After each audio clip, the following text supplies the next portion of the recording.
Hello friends, hope you all are well. Now today's topic human reproduction chapter 3 fertilization and implantation. Basically, first thing, what is fertilization? The fusion of ovum and sperm. Ovum, that is the female cell, and sperm, that is the male cell. तो उसका जो fusion होता है उसी को हम लोग fertilisation कहते हैं. ठीक है. So basic question is that कि फर्टिलाइजेशन होता क्यों है और हर बार ऐसा क्यों नहीं होता है कि when copulation occurs, so every time why fertilization will not occur. So because of the reason, so here you can see female tract, female reproductive part. This is the fallopian tube. So in fallopian tube there is a ampulla and isthmus region. So जो ampulla और isthmus region का बीच का part होता है that is known as the ampullary isthmic region या ampullary isthmic junction. ठीक है. तो when sperm and ovum from ovary part and sperm from outer part will come in this place only, जब यहाँ पे वो आएंगे ना at same time, then only fertilization occur. And that's the reason कि फर्टिलाइजेशन हर बार नहीं होता है. Okay, you can see fertilization can only occur if ovum and sperm are transported simultaneously to ampullary isthmic junction. Okay, now what will happen when sperm will come in contact of ovum and why millions of sperm release from the male body but only one sperm will meet ovum or fertilize ovum? Because ovum के आसपास एक acidic layer होती है, zona pellucida layer. ठीक है. तो actually होता क्या है कि मिलियंस ऑफ स्पर्म भले ही रिलीज हो, 60% स्पर्म तो रास्ते में ही ख़त्म हो जाते हैं क्योंकि वो हेल्दी नहीं होते, प्रॉपर न्यूट्रिशन नहीं मिला होता उनको. ठीक है. Survival to the fittest, natural selection की थ्योरी आपने पढ़ी होगी सबने. तो जो फिट है वही हिट है, वही वाली बात है यहाँ पे भी. सो जो एक प्रॉपर हेल्दी स्पर्म होगा ना, एट लास्ट तक जो लड़ते लड़ते लड़ते वही ओवम तक जाके पहुँचता है और वही फर्टिलाइज होगा. ठीक है. जो एकदम हेल्दी रहा वही इस एसिडिक लेयर से फाइट कर पाएगा और फाइनली ओवम से फर्टिलाइज हो पाएगा. ओके. एंड दिस जोना जैसे ही एक हेल्दी स्पर्म इससे मीट होता है, उसके अलावा बाकी सारे स्पर्म को जोना पेलिसिडा जो एसिडिक लेयर है ऑलरेडी बाकी सबकी एंट्री को ब्लॉक कर देती है.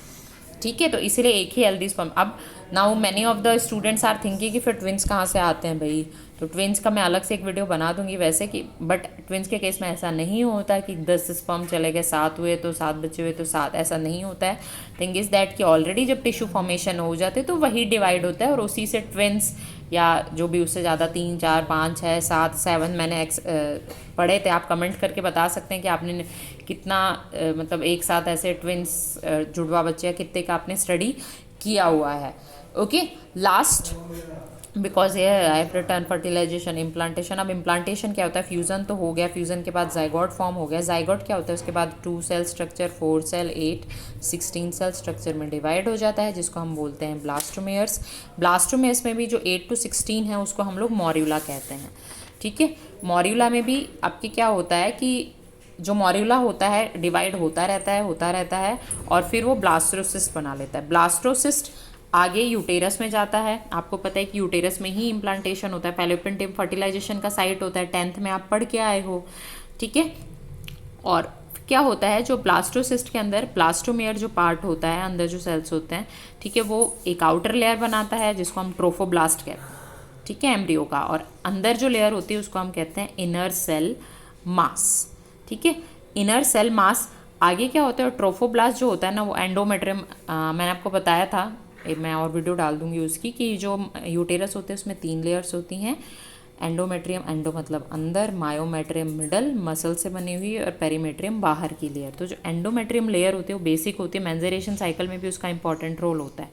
तो जो बाहर की ट्रोफोब्लास्ट लेयर है वो एंडोमेट्रियम से अटैच हो गई और जो इनर सेल मास हो जाती है वो क्या डिफ्रेंशिएट या डिवाइड होके एम्ब्रियो बना लेती है. ठीक है. फिर जैसे ही एम्ब्रियो फॉर्म हो जाता है और ये अटैचमेंट हो गया ट्रोफोब्लास्ट का, यूटेरिन जो सेल्स होंगे वो डिवाइड हो जाएंगे और जो बाहर ब्लास्टोसिस्ट था, ठीक है, ब्लास्टोसिस्ट भी पूरा डिवाइड हो जाता है और फाइनली डिवाइड होके ये यूटेरस के एंडोमेट्रियम में पूरा इम्प्लांट हो जाता है, जिसको हम लोग कहते हैं एम्बेडेड कह सकते हैं इस इम्प्लांटेशन. तभी we can say that female is pregnant and this process is actually pregnancy. Okay, so hope you understood this part. Thank you. Take care.